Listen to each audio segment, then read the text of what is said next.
Hello students, মই তোমালোকৰ Sourav sir, আশা কৰোঁ তোমালোকে সবে ভালে আছে। I welcome you all to the official YouTube channel of Scordemy.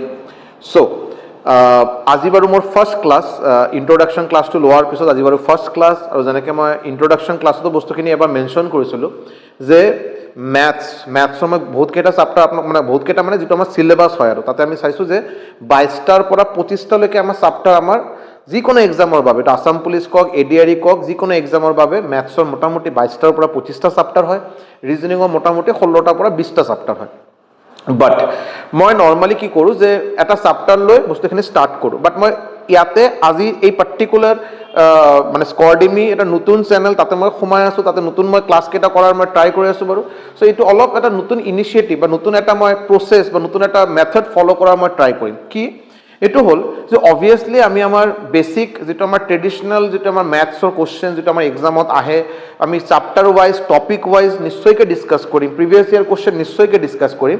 But before date basic maths বুলি এটা আজি ছেশ্যন লৈ আহিছোঁ।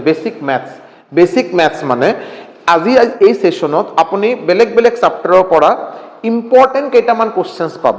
কাৰণ কি বিকজ আপুনি চাপ্টাৰ কেইটা কৰাৰ সময়তে তাতেও মই একেবাৰে ফ্ৰম A to Z গোটেইখিনি একেবাৰে বিগিনিঙৰ পৰা লাষ্টলৈকে কৰাম বাৰু। আকৌ প্ৰিভিয়াছ ইয়াৰ কুৱেশ্যন ছল্ভ কৰা হ'ব, আকৌ ছেপাৰেট মডেল টেষ্ট পেপাৰ বনাই পিনে আপোনালোকক ওচৰত ৰাখিম যাতে আপোনালোকে ছল্ভ কৰিব পাৰে। বাট বেছিক যিটো এক মিনিমাম এটা নলেজ মেথছত থকাটো একেবাৰে প্ৰয়োজন, আদাৰৱাইজ বস্তুখিনি বহুত টাইম কনজিউমিং হ'ব, বহুত বেছি টাইম ল'ব আৰু হয়নে নাই। চ' আজি ছেশ্যনটো একেবাৰে বেছিক মেথছ, তাতে বেলেগ বেলেগ চাপ্টাৰৰ পৰা ইম্পৰ্টেণ্ট কেইটামান কুৱেশ্যনছ লৈ আহিছোঁ, লগতে প্ৰিভিয়াছ ইয়াৰ কুৱেশ্যন কেইটামান লৈ আহিছোঁ। মই চাম যে আপোনালোকে এইটো কিমান সোনকালে বস্তুখিনি আপোনালোকে নিশ্চয়কৈ আপোনালোকে কমেণ্ট ছেকশ্যনত জনাব যে আপোনালোকে কেইটা কুৱেশ্যন আপোনালোকে এনচাৰ দিব পাৰিলে, গোটেইকেইটা দিব পাৰিলে না পৰা নাই। যদি কোনো কুৱেশ্যনৰ যদি অসুবিধা থাকে নিশ্চয়কৈ ভালকৈ এবাৰ চাই ল'ব আৰু ঠিক আছে। Okay, so' let's start with the session. So' আজি মোৰ class number 1। Okay, this is the first question of the day.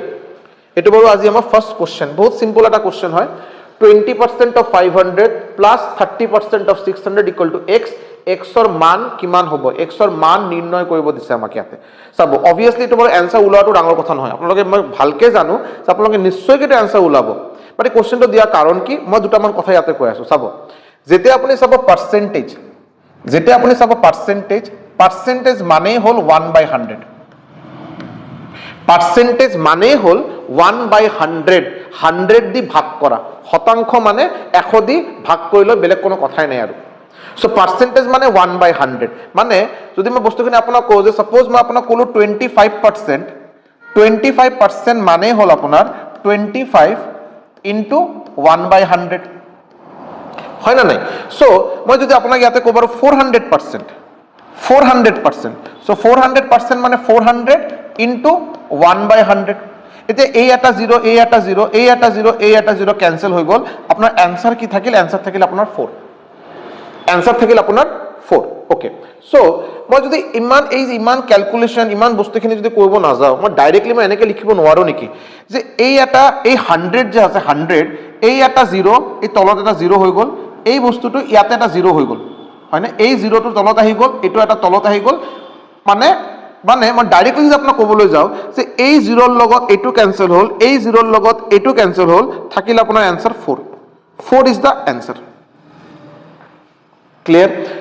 যদি এই সেম কনসেপ্ট মই ইয়াতে এপ্লাই কৰিব যাওঁ, ইয়াতে আপুনি চাব পাৰ্সেন্টেজ দিয়া আছে, এই যে এটা পাৰ্সেন্টেজ দিয়া আছে। সো পাৰ্সেন্টেজৰ এটা 0ৰ লগত এই এটা 0 কেনসেল হ'ল, বিকজ অফ মানে কি, অফ মানে পূৰণ কৰা। সো পাৰ্সেন্টেজৰ এটা 0ৰ লগত কেনসেল হ'ল আৰু এটা পাৰ্সেন্টেজৰ 0ৰ লগত এইটো কেনসেল হ'ল। সো আপোনাৰ থাকিল কি, ইয়াতে থাকিল 20 আৰু ইয়াতে থাকিল 5। 20 আৰু 5 আপুনি পূৰণ কৰক, আপুনি কিমান পাব, 100। সিমিলাৰলি ইয়াতে এই পাৰ্সেন্টেজৰ এটা 0ৰ লগত এইটো কেনসেল হ'ল, এই পাৰ্সেন্টেজৰ 0ৰ লগত এইটো কেনসেল হ'ল, ইয়াতে থাকিল আপোনাৰ 30, ইয়াতে আপোনাৰ 6, আপুনি দুটা পূৰণ কৰক, 30 × 6 যদি কৰে আপুনি কিমান পাব, 180। মাজত আপোনাৰ প্লাস আছে, প্লাস ইয়াতে প্লাস কৰি দিয়ক, অ্যানসার আপুনি কিমান পাব, 280 is your correct answer. 280 is your correct answer হয় না নাই। অপশন কিবা ভুলতো হোৱা নাই বাৰু, 120 আৰু 180, 280 ইয়েস। ইয়াতে বাৰু 480 নহ'ব বাৰু, ইয়াতে এটা অ্যানসাৰ হ'ব বাৰু 280 is the correct অ্যানসাৰ। 280 is the correct অ্যানসাৰ। Option কেইটা বাৰু ভুলত দিয়া হৈছিল বাৰু, correct অ্যানসাৰ should be 280 is the correct অ্যানসাৰ। Clear है, ठीक है। চাব নেক্সট কুৱেশ্যন সেম কুৱেশ্যন হয় বাৰু সো পাৰ্চেন্টেজৰ এই এটা জিৰোৰ লগত এইটো কেনসেল হ'ল এই এটা জিৰোৰ লগত যদি আপুনি ভাবে এটা কাম কৰোঁ কুৱেশ্যনটো লাগে যদি মই এটা সেপাৰেটকৈ এবাৰ লিখি লওঁ আৰু 25% of 400 plus 50% of 600 so এই এটা পাৰ্সেন্টেজৰ জিৰোৰ লগত এইটো কেনসেল হ'ল এই জিৰোৰ লগত এইটো কেনসেল হ'ল ইয়াতে থাকিল 4 ইয়াতে থাকিল 25 25ৰ লগত 4 অফ মানে পূৰণ কৰা ইয়াতে পাই গলো 100 সিমিলাৰলি এই এটা জিৰো আছে ইয়াৰ লগত এইটো কেনসেল কৰিলো এই জিৰোৰ লগত এইটো কেনসেল কৰিলো ইয়াতে আছে 50 ইয়াতে আছে 6 পূৰণ কৰিলে আমি কিমান পাম 300 কিমান পাম 300 প্লাস কৰিলে কিমান হ'ব आंसर 400 100 plus 300 आंसर होगा अपना 400 option B is the correct answer option B 400 is the correct answer मोर কথাটো হল মই এটো কিয় কৰাই আছো চাব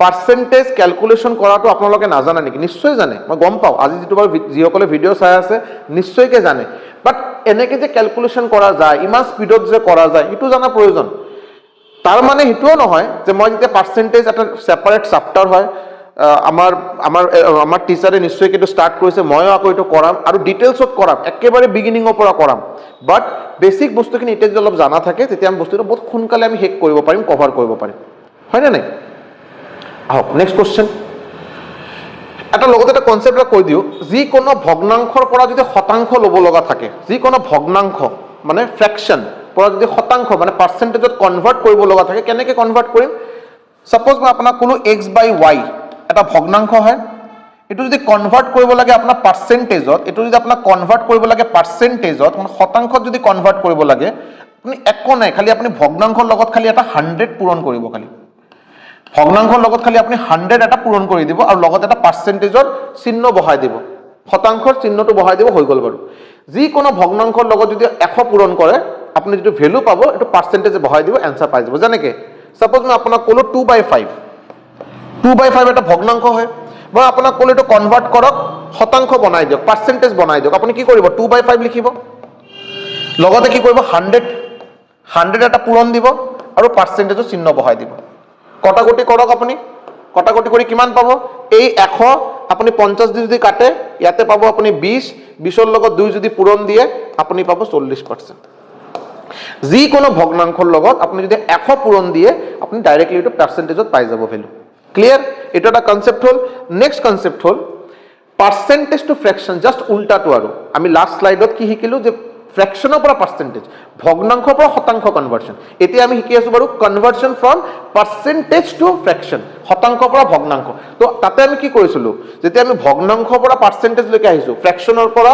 পাৰ্সেন্টেজ লৈকে তেতিয়া 100 মাল্টিপ্লাই কৰা হৈছিল 100 পূৰণ কৰা হৈছিল আৰু পূৰণৰ উল্টা কি হয় প্লাসৰ উল্টা মাইনাস মাইনাসৰ উল্টা প্লাস ইনটু মানে পূৰণৰ উল্টা ডিভাইডৰ উল্টা হল মাল্টিপ্লিকেশন সো ইয়াতে মাল্টিপ্লাই কৰা হৈছিল পূৰণ কৰা হৈছিল এতিয়া যদি উল্টা কৰিব লাগে পাৰ্সেন্টেজৰ পৰা যদি ফ্ৰ্যাকশন লৈকে যাব লাগে শতাংশৰ পৰা যদি ভগ্নাংশ বনাব লাগে পূৰণৰ উল্টা মানে ভাগ কৰিলে হল কাক ভাগ কৰিম 100 দি ভাগ কৰিলে হল যেনেকৈ সাপোজ মই আপোনাক কলো 60% এটো আপোনাক ভগ্নাংশত লব দিলে ভগ্নাংশ সো অলরেডি শতাংশত আছে পার্সেন্টেজত আছে ভগ্নাংশত লব লাগে মানে লাস্ট আমি কৈছো ইনটু 100 যদি পূরণ কৰিছো এতিয়া 100 দি ভাগ কৰিম সো বেসিক্যালি 60 100 দি ভাগ কৰি দিয়ক কটাকটি কৰক 2 দি যদি কটাকটি কৰে আপনি 3/5 পাব এটা হল আপোনাৰ आंसर যি কোনো শতাংশ যদি ভগ্নাংশত কনভাৰ্ট কৰিব লাগে আপনি পাৰ্সেন্টেজটো উঠাই দিয়ক আৰু ইয়াৰ তলত 100 বহাই দিয়ক আৰু আমি কি জানো যে সাপোজ মই আপোনাক কলো যে সাপোজ মই 70% অলপ আগতে কলো নহয় যে 70 আৰু এই যে পাৰ্সেন্টেজৰ যে চিহ্ন আছে পাৰ্সেন্টেজৰ চিহ্ন দিয়া আছে এটো মানে কি এই পাৰ্সেন্টেজৰ চিহ্ন মানে কি পাৰ্সেন্টেজৰ চিহ্ন মানে 1/100 পাৰ্সেন্টেজৰ চিহ্ন দিয়া মানে 1/100 মই যদি পাৰ্সেন্টেজৰ চিহ্ন ইয়াৰ পৰা উইথড্ৰ কৰি দিও ইয়াতে মই এটা 1/100 এটা লিখিলে হল আৰু হয় না 00 আপুনি গল आंसर থাকিল আপোনাৰ 7/10 ক্লিয়াৰ হইছে না বস্তুখিনি বহুত ইজি বস্তু হয় বহুত ইজি আৰু ম্যাথ যদি এবাৰ ভালকে যদি আপোনাৰ কনসেপ্টৰ যদি ভালকে ফাউন্ডেশনখিনি স্ট্ৰং কৰা যায় নহয় ম্যাথ এট লিস্ট আমাৰ স্টেট গভৰ্নমেন্টৰ যিবিলাক এক্সাম হৈ আছে বাৰু এডিআৰই কক আসাম পুলিচ কক এইকেইটা এক্সামৰ কাৰণে ম্যাথ আজিলৈকে কেতিয়া টাফ আহাই নাই যদি আপোনাৰ ফাউণ্ডেশ্যন যদি ষ্ট্ৰং থাকে যদি, ঠিক আছে। কিন্তু হা জিএছ যেনেকৈ বস্তুখিনি অলপ আনপ্ৰেডিক্টেবল, জিএছ আপুনি বহুত পঢ়াৰ পিছত ভাগ্য যদি আপোনাক ফেভাৰ নকৰে, হ'বই পাৰে যে আপোনাৰ কুৱেশ্যন দুটা কমন নপৰিলে। বাট মেথছত যদি আপোনাৰ কনচেপ্ট ষ্ট্ৰং থাকে, আপুনি যদি ভালকৈ বস্তুখিনি বুজাৰ পিছত কৰা হৈছে, ঘৰত যদি ভালকৈ প্ৰেক্টিচ কৰা হৈছে, এইটো হ'বই নোৱাৰে যে আপুনি এক্সাম হলত গৈ আপুনি এটা চিম্পল বস্তু আপুনি কৰিব নোৱাৰিলে, নিশ্চয় কৰিব আপুনি, হয়নে নাই? আহক, Rohit can complete a work in 10 days, Virat can complete the same work in, এটা টাইম এণ্ড ৱৰ্ক বুলি এটা চাপ্টাৰ হয়, টাইম এণ্ড ৱৰ্ক, সেই চাপ্টাৰৰ কোৱেশ্যন হয়। ৰোহিত কিবা এটা কাম 10 দিনত শেষ কৰে, সেম কামটো বাৰু বিৰাট যদি অকলে কৰে 15 দিনত শেষ কৰে। কোৱেশ্যন হ'ল যদি দুজনে একেলগে কাম যদি কৰিব দিয়ে, এনচাৰ কি হ'ব? চ' এইটো টাইম এণ্ড ৱৰ্ক যেতিয়া চাপ্টাৰ হ'ব, তাতে আমি ডিটেইলছত বস্তুখিনি শিকাই দিম বাৰু, টাইপ ৱাইজ শিকাই দিম, বাট এটা শ্বৰ্টকাট মই শিকাই দিওঁ। শ্বৰ্টকাট হ'ল ৰোহিত কামখিনি কিমান দিনত কৰে আপোনাৰ? 10 days। বিৰাট সেম কামটো কিমান দিনত শেষ কৰে? 15 দিন। আপোনাক ওলাব দিছে ৰোহিত আৰু বিৰাট দুজনে যদি একেলগে কৰে, টুগেদাৰ যদি দুজনে যদি এজ এ টিম কাম কৰে, কিমান দিনত হ'ব? ফৰ্মুলা মনত ৰাখিব, এক্স ৱাই বাই এক্স প্লাছ ৱাই, ইমান ডেইজত আপোনাৰ এনচাৰ হ'ব। এক্স মানে কি? এক্স হ'ল ইয়াতে 10 যে আছে, 10 এই হ'ল আপোনাৰ এক্সৰ ভেলু, এই যে আপোনাৰ 15 আছে 15, এই হ'ল আপোনাৰ ৱাইৰ ভেলু। আপুনি এক্স আৰু ৱাইৰ ভেলু ইয়াতে বহাই দিয়ক, এনচাৰ পাই যাব। যেনেকে ইয়াতে আপুনি বহাই দিয়ক 10 ইনটু 15 ডিভাইডেড বাই 10 প্লাছ 15, ওপৰত আপুনি পাব 150, তলত পাব আপুনি 25, যদি ভাগ দিয়ে এনচাৰ পাব আপুনি 6 days। আপনার অ্যান্সার হবো 6 days is the correct answer, option B is the correct answer. এই ফর্মুলাটা মনত রাখিলে হল, ঠিক আছে। দুজনে বাৰু কামখিনি কৰাৰ কথা কোৱা হৈছে, তো ৰোহিতে কৰা কামখিনি এক্স দিন বুলি ধৰিলো, বিৰাটে কাম কৰা দিনকেইটা ৱাই ডেজ, দুজনে একেলগে যদি কৰে, টুগেদাৰ যদি কৰে, কিমান দিন ল'ব? এক্স ৱাই বাই এক্স প্লাছ ৱাই, এনচাৰ পাই যাব আৰু, ঠিক আছে। ওকে, নেক্সট আহক, speed of a bus is 48 km/h। বাছৰ স্পীড আপোনাক দিয়া আছে 48 km/h আৰু গাড়ীৰ স্পীড দিয়া আছে 60 km/h, কিমান? 60 km/h। Okay, car can cover আ সাৰ্টেন ডিস্টেন্স, যদি কিবা এটা পাৰ্টিকুলাৰ ডিস্টেন্স গাড়ীয়ে যদি কভাৰ কৰে 8 ঘণ্টাত, সেম ডিস্টেন্স বাছটোৱে কিমান টাইমত কভাৰ কৰিব? ওকে, চাব আপুনি এটা বস্তু ভাবকচোন, আগতে সিম্পল, বহুত বেছি মই ডিটেইলছত নাযাওঁ হা, টাইম স্পীড এণ্ড ডিস্টেন্স যেতিয়া চাপ্টাৰ কৰা হ'ব বহুত ডিটেইলছত শিকাই দিম বাৰু, এতিয়া জাষ্ট কোৱেশ্চনটোৰ কাৰণে সিম্পল কথাটো বুজক আপুনি। আপোনাৰ ডিস্টেন্স কনষ্টেণ্ট, মোৰ ইয়াৰ পৰা মোৰ ঘৰ কোকৰাঝাৰ, মোৰ যাব লাগে গুৱাহাটী, মোৰ ঘৰ কোকৰাঝাৰ, মোৰ যাব লাগে গুৱাহাটী, কোকৰাঝাৰৰ পৰা গুৱাহাটী ডিস্টেন্স কনষ্টেণ্ট। এতিয়া মই যিমান স্পীডত যাম মই ইমান কম টাইমত গৈ পাম, যিমান লাহে লাহে যাম, মানে যিমান স্পীড কমাই দিম আৰু ইমান বেছি টাইম ল'ব আৰু বেছি দেৰিকৈ গৈ পাম আৰু তাতে। চ' স্পীড বেছি টাইম কম, স্পীড কম টাইম বেছি, কেতিয়া? যদি ডিস্টেন্স যদি কনষ্টেণ্ট থাকে। कोकराझार पर गुवाहाटी डिस्टेंस कांस्टेंट, मैं स्पीड बहुत ज्यादा मैं बढ़ा दूंगा, टाइम बहुत कम लगेगा, स्पीड में बहुत ज्यादा धीरे धीरे जाऊंगा, टाइम बहुत ज्यादा लगेगा, है कि नहीं?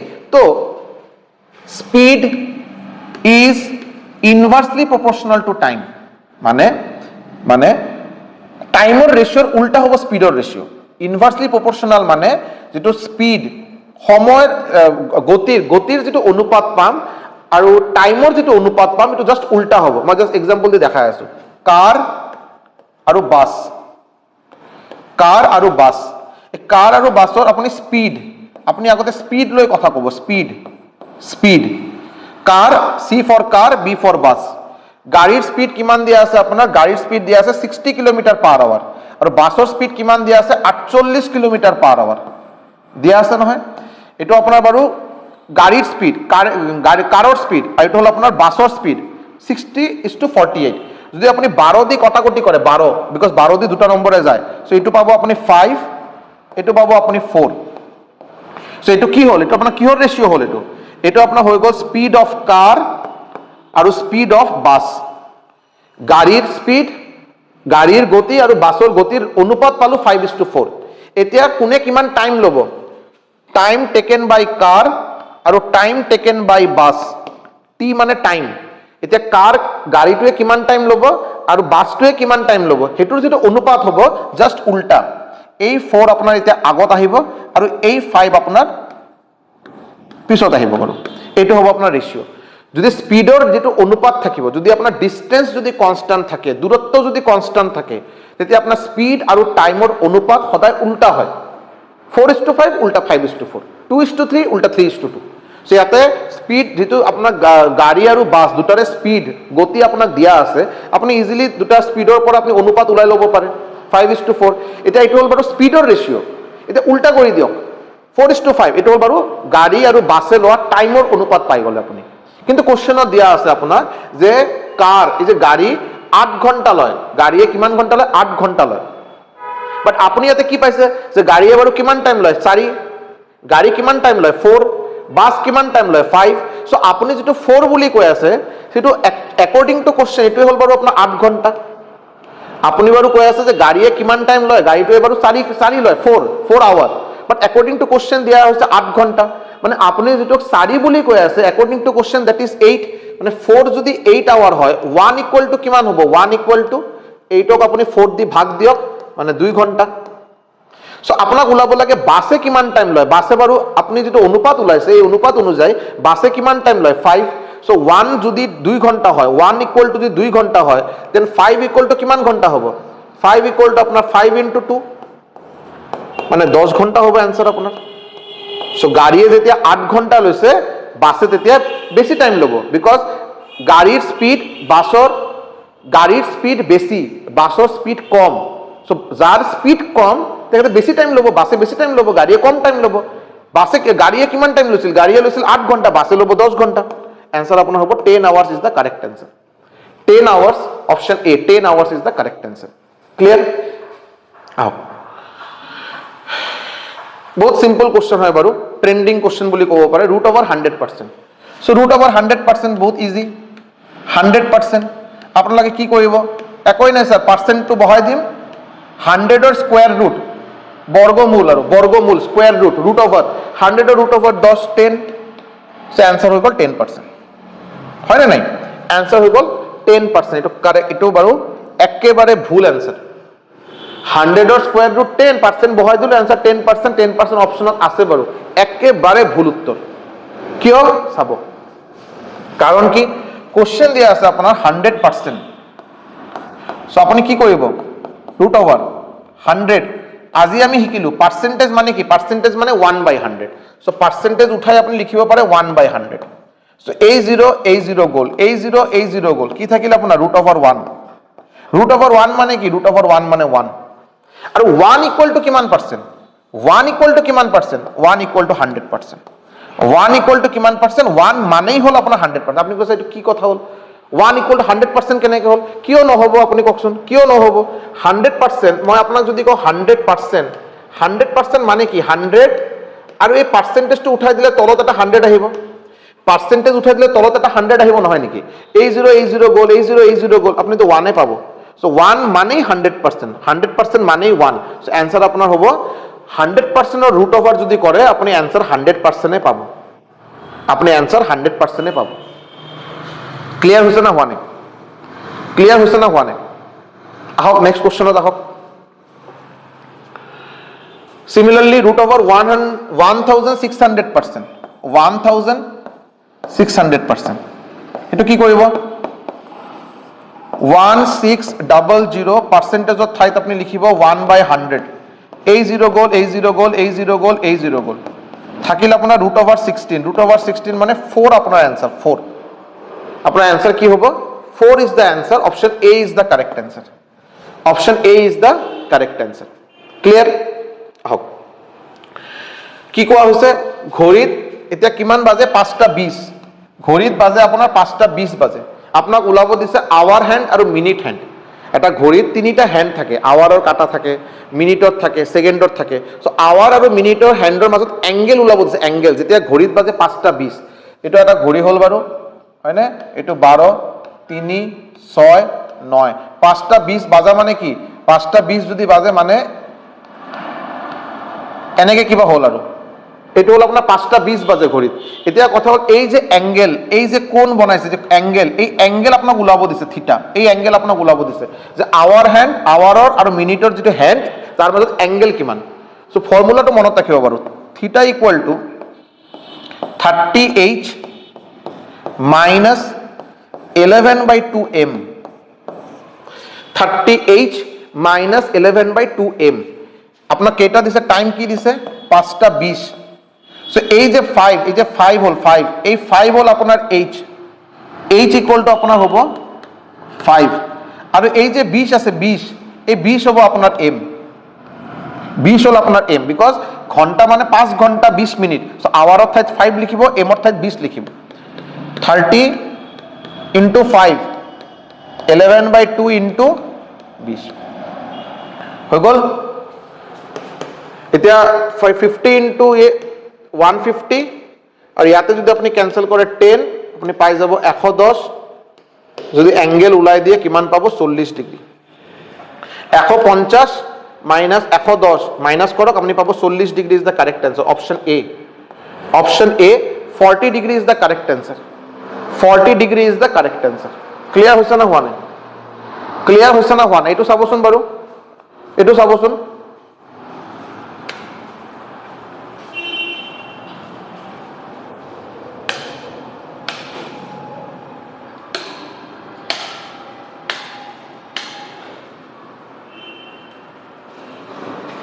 কি দিয়া হইছে robotics is coded as this কি দিয়া হইছে robotics ROBOTICS robotics related to this মানে ইয়াতে আহি গল OROBITSC সো আপোনাক ওলাব দিছে projects PROJECTS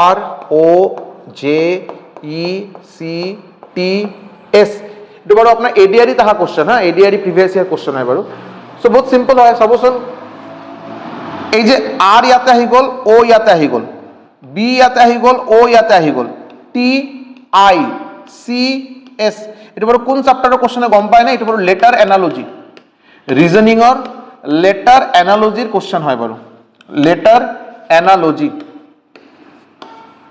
clear so similarly just আপনি দুটাকে আপনি খালি ক্রস করিব দুটাকে জায়গায় ইন্টারচেঞ্জ করিব সো পি আপনার আহি গল ইয়াতে আহি গল পি ইয়াতে আহি গল আর হয় না ইয়াতে আহি যাব আপনার জে ইয়াতে আহি যাব ও ইয়াতে আহি যাব সি ইয়াতে আহি যাব ই ইয়াতে আহিব এস ইয়াতে আহিব টি সো आंसर হবো আর P J O C E S T option B is the correct answer Option B is the correct answer. RPJOCEST is the correct answer. Clear?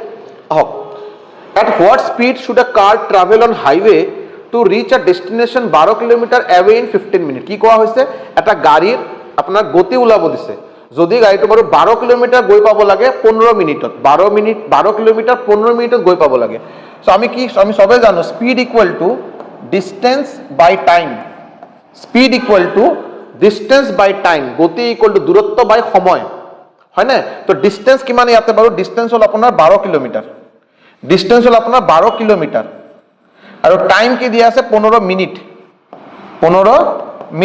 তো এটা কাম কৰো বিকজ গোটেই কেটা आंसर চাব কিলোমিটাৰ পাৰ আৱাৰত আছে so 12 kilometre two কিলোমিটাৰে ৰাখক আৰু মিনিট যেটো আছে 15 মিনিট আপুনি 60 দি ভাগ দিয়ক এটো আপুনি হ'ব আপোনাৰ আৱাৰ এটো আপোনাৰ আৱাৰ হৈ গল হয় না নাই এতিয়া আপনি জাস্ট সলভ করক এটো सॉल्व করলে কি পাবো আপনি এই 62 सब डिवाइडर तलत डिवाइड है उसके नीचे और एक डिवाइड है तो ये ऊपर चला जाएगा डिवाइड के नीचे डिवाइड ये ऊपर चला जाएगा माने 60 into 12 डिवाइडेड बाय 15 और ইয়াতে আপনি পাই যাব কিলোমিটার পার আওয়ার এটা করক এটো ক্যান্সেল করক 4 সো 4 into 12 যদি করে आंसर আপনি পাবো 48 kilometre per hour 48 kilometer per hour option C is the correct answer 48 kilometer per hour is the correct answer आइए आगे a number was increased by 40% এটা number of 40% বঢ়াই দিয়া হল তার পিছত আকো ডিক্রিজ বাই 40% দেন আকো 40% ডিক্রিজ করা হল 40% বঢ়াই দিয়া হল 40% ডিক্রিজ করা হল এটা থাম্ব রুল কৈ আছো আপোনাক থাম্ব রুল বস্তুখিনি ভালকে শুনিব যিকোনো নম্বৰক আপুনি যদি এবাৰ বঢ়াই দিয়ে এটা কিবা পার্সেন্টেজ যদি বঢ়াই দিয়ে और सेम परसेंटेज যদি কমাই দিয়ে किसी एक नंबर को आपको एक डेफिनिट परसेंटेज से बढ़ाएंगे उसी परसेंटेज से घटाएंगे 20% बढ़ गया 20% घटा दीजिए 30% बढ़ा दीजिए 30% घटा दीजिए परसेंटेज वैल्यू যদি सेम থাকে দুটা এবাৰ ইনক্ৰিজ আৰু এবাৰ ডিক্ৰিজ কৰাৰ পিছত, এবাৰ বঢ়োৱাৰ পিছত আৰু এবাৰ কমোৱাৰ পিছত ৰেজাল্টটো সদায় স্টাৰ্টিঙৰ ভেলুৰ পৰা সদায় কমিব, সদায় কমিব। आप जब किसी चीज को किसी एक परसेंटेज से बढ़ाएंगे, उसी परसेंटेज से घटाएंगे, तो आपको वो वाला सेम वैल्यू नहीं मिलेगा, हमेशा उससे कम मिलेगा। क्यों मिलेगा? हम लोग प्रॉफिट एंड लॉस में करेंगे उसको, ठीक है। अभी जस्ट ये कंसेप्ट याद रखिए। और इसका फॉर्मूला क्या होता है? परसेंटेज डिक्रीज, किमान परसेंट कमिब, किमान परसेंट कमिब, एक्स स्क्वायर बाय 100%। আপোনাক ওলাব দিয়ে যে এটা কিবা বস্তু আপুনি 40% দাম বঢ়াই দিলে আকৌ 40% দাম কমাই দিয়ক। সো আলটিমেটলি ভ্যালু প্রাইস কিবা দামটো কি বাঢ়িব না কমিব? নিশ্চয় কমিব। কিমান পার্সেন্টেজ কমিব? ইমান পার্সেন্টেজ কমিব।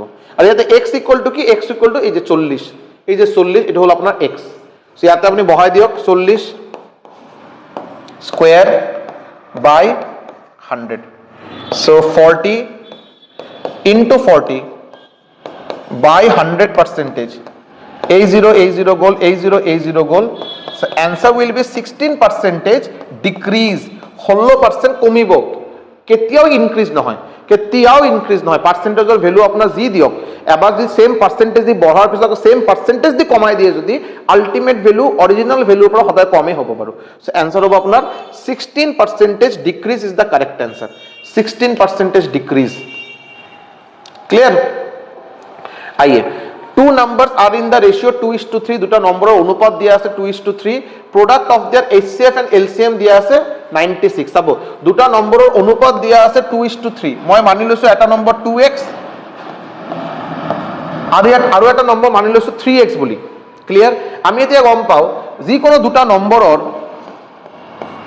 দুটা নম্বৰৰ গুণফল equal to HCF into LCM।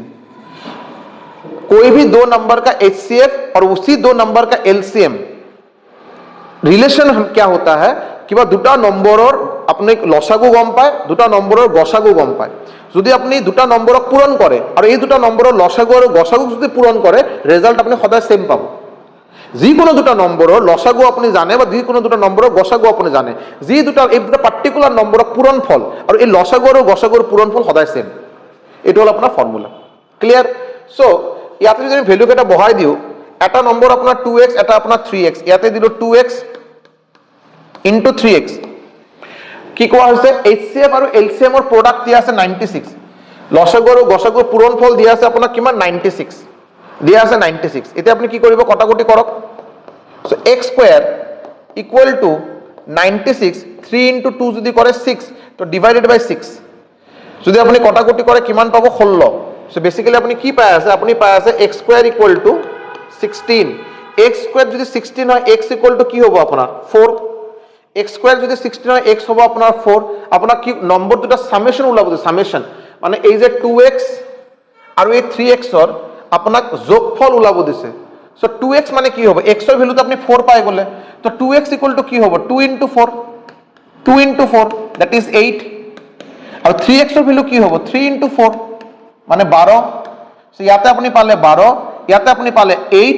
এতে আপনার কি কইছে? দুটা নম্বরের যোগফল মানে 8 প্লাস 12। এতে আপনার কি কইছে বাৰু? 8 প্লাস 12। আপনি आंसर কিমান পাবো? 20। 20 is the answer. 20 is the answer. Clear নে? আহক নেক্সট কোশ্চেন। ভ্যালু ওলাব দিছে এটো আপনাক কিউব রুট 8 স্কয়ার, এটো আপনাক ভ্যালু ওলাব দিছে, ভ্যালু। সো আমি গম পাও দুটা কথা, আমি গম পাও n root a এটো মানে হল a to the power 1 by n, এটো একটা ফর্মুলা। আর a to the power m whole to the power n equal to a to the power mn, এটো আর একটা ফর্মুলা। এই দুটো ফর্মুলা আপনার জানা প্রয়োজন। সো এই কনসেপ্ট যদি ইয়াতে লগাই দিও, ইয়াতে 8 স্কয়ার তো আছে বাৰু, ঠিক আছে। এতে রুট ওভার যদি উঠাই দিয়া হয়, ইয়াতে 3 আছে নহয় 3, ইয়াতে n যদি আছিল n তো বাৰু পাওয়ার হৈ গল 1 বাই n। সো 3 আছে তো পাওয়ারত কি আহিব? 1 বাই 3 হৈ গল। এতে বাৰু এইটো এই ফর্মত আহি গল a to the power m whole to the power n, a to the power m whole to the power n। তেতে এই দুটো পাওয়ার, এই দুটো ঘাত পূরণ হয়, মাল্টিপ্লাই হয় mn। সেটা 2 ইনটু 1 বাই 3, 8 2 ইনটু 1/3 এতিয়া এই যে 8 আছে 8 মানে কি 8 মানে তো 2 কিউব 8 মানে 2 কিউব পাৱাৰত আছে 2/3 এতিয়া আকৌ দুটা পাৱাৰ মাল্টিপ্লাই হ'ব 2 3 ইনটু 2/3 3 3 গ'ল থাকিল কি আপোনাৰ 2 স্কয়াৰ সো 2 স্কয়াৰ আপোনাৰ কি হয় value 4 is the correct answer 4 is the correct answer 4 option D 4 is the correct answer clear our next question the base and height of a right angle triangle are equal in magnitude the base and height of a right angle triangle are equal in magnitude কি কোৱা হৈছে right angle triangle মানে সমকোণী ত্ৰিভুজ right angle triangle মানে সমকোণী ত্ৰিভুজ এটা কোণ সমকোণ 90 ডিগ্ৰী কি কোৱা হৈছে base and height are equal এটা সমকোণী ত্ৰিভুজৰ ভূমি আৰু উচ্চতা সমান মানে এটো বাৰু আপোনাৰ ভূমি সো এটো যদি আপোনাৰ x হয় আপোনাৰ উচ্চতা সমান বুলি কৈছে মানে এটো আপোনাৰ x এ হ'ব সো পাইথাগোরাস থিওরেম যদি লগাই দিয়া হয় পাইথাগোরাস থিওরেম আমি কি গম পাও পাইথাগোরাস থিওরেম মানে কি এটো হাইপোটেনিউস এটো a b c তো অ্যাকর্ডিং টু পাইথাগোরাস থিওরেম অতিভুজ এই AC হল অতিভুজ মানে 90 ডিগ্ৰী সমকোণৰ বিপৰীত বাহু এটা ত্ৰিভুজত সমকোণৰ বিপৰীত বাহুক অতিভুজ বুলি কোৱা হয় so according to Pythagoras theorem অতিভুজৰ স্কয়াৰ মানে অতিভুজৰ বর্গ ইকুয়াল টু ভূমি স্কয়ার প্লাস উচ্চতা square clear so x square plus x square equal to AC square হৈ গল so AC square equal to 2x square so AC equal to কি পাম যদি আপনি ইয়াতে রুট ওভার করে আৰু 2x স্কয়াৰ আপনি যদি ৰুট ওভাৰ কৰে যদি x স্কয়াৰ যদি ৰুটৰ বাহিৰত আহে যদি x স্কয়াৰ যদি ৰুটৰ বাহিৰত আহে আপনি কি পাবো আপনি পাবো x √2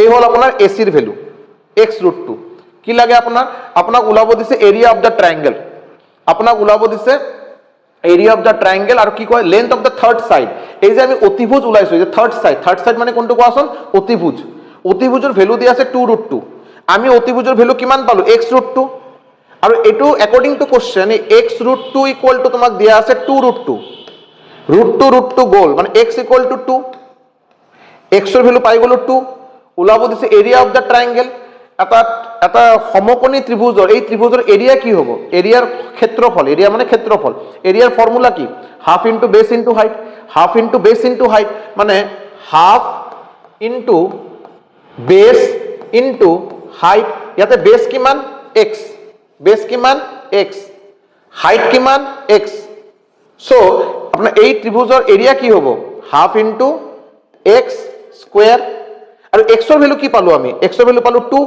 ইয়াতে x এর ভ্যালু কিমান পাইছো 2 সো হাফ ইনটু 2 স্কয়ার মানে কি 4 সো आंसर হ'ব আপোনাৰ 2 স্কয়াৰ সেন্টিমিটাৰ একই নাই আপনাৰ ভূমি আৰু উচ্চতা ইনফৰমেশন অলৰেডি দিয়া আছে ভূমি আৰু উচ্চতা ইনফৰমেশন অলৰেডি আপোনাক দিয়া আছে হয় না নাই ভূমি আৰু উচ্চতা ইনফৰমেশন অলৰেডি আপোনাক দিয়া আছে এক সেকেন্ড ভূমি আৰু উচ্চতা আপোনাক অলরেডি দিয়াই আছে এতিয়া আপোনাক কি ওলাব দিছে আপোনাক ওলাব দিছে আপোনাৰ লাইটটো ভালকৈ অলপ দিছো লাইটটো অলপ কম বুলি লাগি আছে চাগে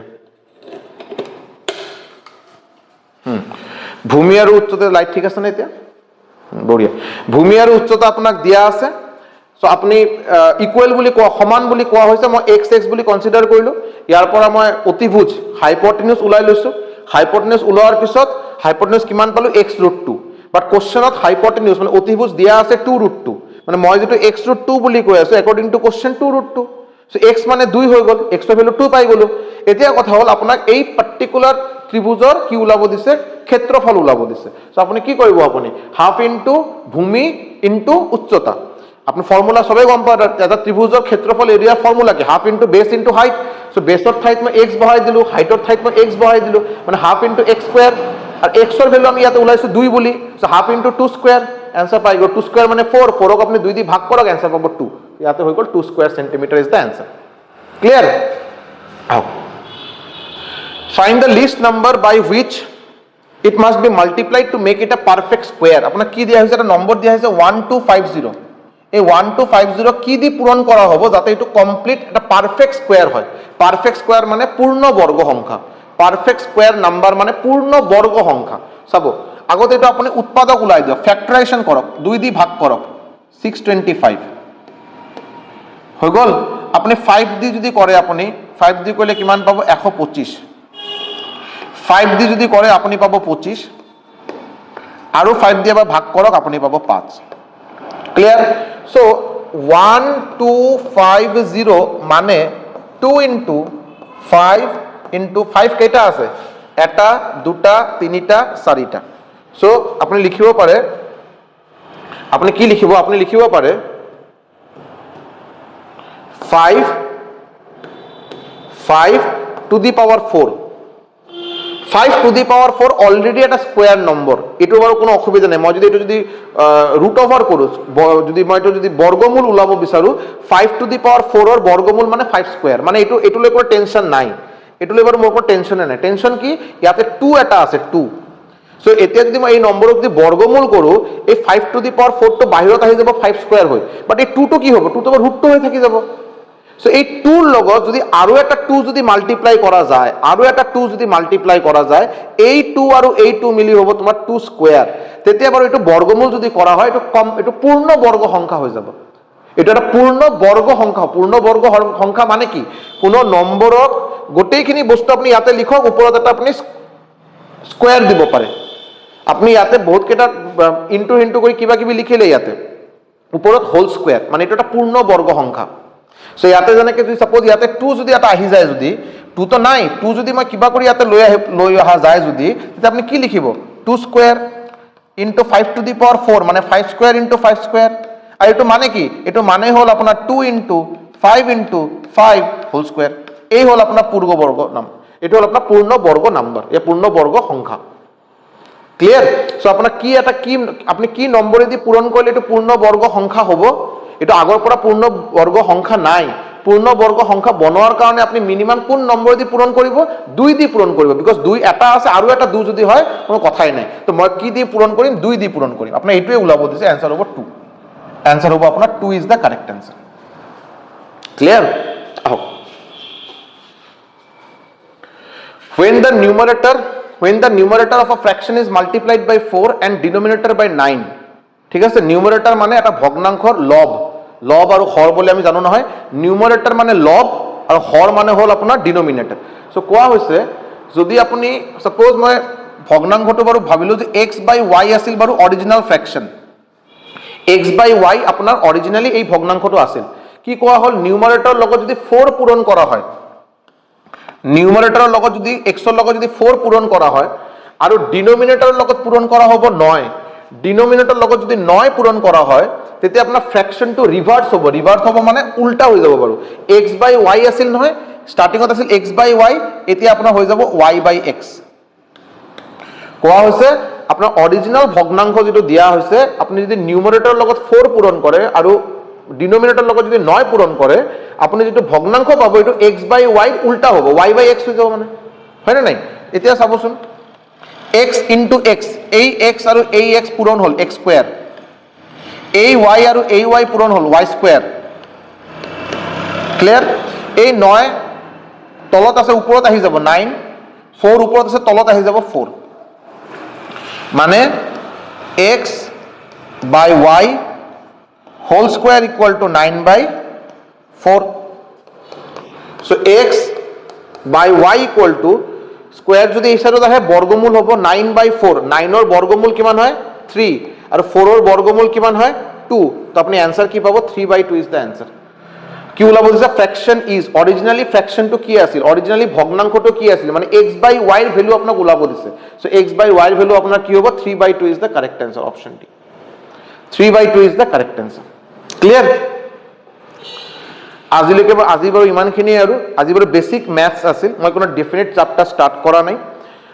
লগতে এটা কথা সৰু কথা কৈ দিওঁ যে মোৰ ক্লাছৰ ৰুটিন কি হ'ব, মই কোন দিনা মোৰ লাইভ ক্লাছেছ আহিব, কোন দিনা মোৰ ক্লাছ, মানে বেসিক্যালি কোন দিনা মোৰ ক্লাছেছ কেইটা আহিব, এইটো বাৰু আপোনালোকে আজি বা কালিৰ ভিতৰত নিশ্চয়কৈ গম পাই যাব। মই মেনেজমেণ্টৰ লগত কথা পাতি মোৰ ফালৰ পৰা হওক বা স্কৰ্ডিমি ইউটিউবৰ চেনেলৰ পৰা আপোনালোকে নিশ্চয়কৈ গম পাই যাব। ৰেগুলাৰলি ক্লাছেছ পাব, সপ্তাহত মিনিমাম 3টা কে 4টা ক্লাছেছ নিশ্চয়কৈ পাব। মেথছ আৰু ৰিজনিং পৰ্শ্যনখিনি মই চাম বুলি এতিয়ালৈকে ডিছকাশ্যন এনেকৈ হৈছে, মেথছ আৰু ৰিজনিংটো চাম বুলি। মোৰ ফালৰ পৰা মই 100% নিশ্চয়কৈ দিম, যাতে বিকজ মোৰ কাৰণে এজ এ টিচাৰ এইটো মোৰ কাৰণে এটা বহুত ছেটিছফেক্টৰী পজিশ্যন যে মই এটা স্কৰ্ডেমিৰ লগত জড়িত হৈছোঁ, যি চেনেলৰ লগত লাখ লাখ ষ্টুডেণ্ট জড়িত আছে। মই বহুত ষ্টুডেণ্টক একেলগে পঢ়াব পাৰিম বুলি মোৰ আশা, আৰু যেতিয়া বহুত ষ্টুডেণ্টক পঢ়াব পাৰিম তো মোৰ ওপৰত দায়িত্বও বহুত বেছি। চ' মই নিশ্চয়কৈ আশা কৰিম যে আৰু চেষ্টা কৰিম যে বহুত ভালকৈ যাতে বস্তুখিনি কণ্টেণ্টখিনি দিব পাৰোঁ, যাতে আপোনালোকে বহুত ধুনীয়াকৈ বস্তুখিনি বুজাব পাৰোঁ, যাতে আপোনালোকে নিশ্চয়কৈ ইয়াৰ পৰা সহায় পাব বুলি মোৰ আশা। আৰু থেংক ইউ। ভিডিঅ'টো চাই পিনে কমেণ্ট ছেকশ্যন নিশ্চয়কৈ জনাব যে ভাল লাগিল না বেয়া লাগিল, বা কিবা যদি চেঞ্জেছ আপোনালোকে বিচাৰে নিশ্চয়কৈ জনাব। আৰু নেক্সট কি টপিক বা কোন চেপ্টাৰ আপোনালোকে ভালকৈ মোৰ ফালৰ পৰা বুজাটো বিচাৰে এবাৰ জনাই দিব, একৰ্ডিংলি মোৰ ক্লাছেছকেইটা প্লেন কৰা হ'ব। Thank you so' much.